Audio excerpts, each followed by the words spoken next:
I've spoken in the past about how the red pill and anti-feminism in general really have created a large group of men that do make the perfect cannon fodder for fascism and reactionary far-right politics. And unfortunately, I guess I didn't realize how true that was, because I do believe that if it isn't true already, that this will be where a large group of the new ICE recruits will be drawing from. The far right has made clear that this is a primary tactic for them to recruit young men to their movement. And it is true that they've invested a lot of time and energy into doing this. Steve Bannon has talked about how he has used Gamergate to recruit, as has Andrew Anglin. And Ben Shapiro actually bought ads to attack Amber Heard, not because he cared about the trial or Johnny Depp, but because he knew it would be clickbait for anti-feminists, and that's who he wants to recruit. I actually get a lot of Ben's podcasts, which pays now to run as ads, which is really, really sad that that's where the Daily Wire is at. I don't have to pay people to watch me. Jeez. But I watch a lot of red pill and anti-feminist content just for research for what I talk about on here, and I get his podcasts every once in a while. This is an old tactic. Dividing the working class along gender and racial lines is one of the most effective ways to keep the working class from gaining class consciousness and working in solidarity to change the system of exploitation that is keeping them impoverished and keeping them from being liberated. It is a way to avoid class consciousness, because if you're blaming everybody else for your problems, then you're unlikely to be focusing on the things that the wealthy and powerful are actually doing to cause and facilitate and benefit from those problems.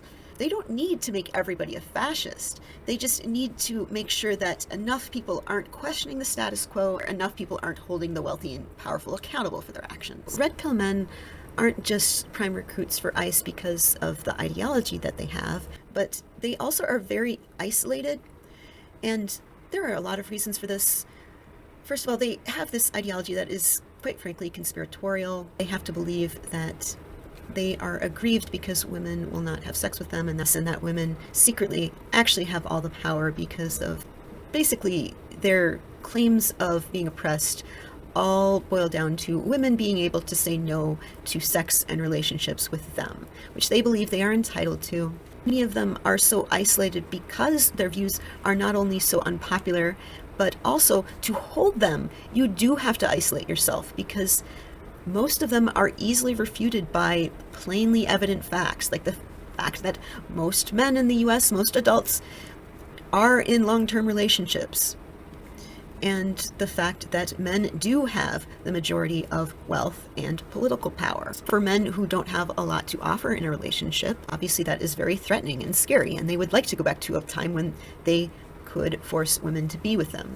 When people are very insecure, they tend to gravitate towards jobs like policing or ICE, where you have a lot of power, and it quells that sense of insecurity because you get to take this anger and frustration out on someone else.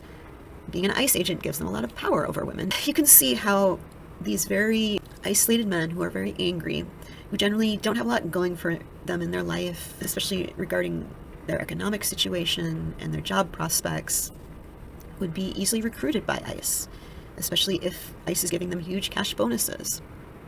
And you could see how these men would not be worried about society's reaction because they don't even consider themselves part of society. And I'm terrified of what men like this will do, probably already have been doing, to migrants who know that their rights aren't being respected.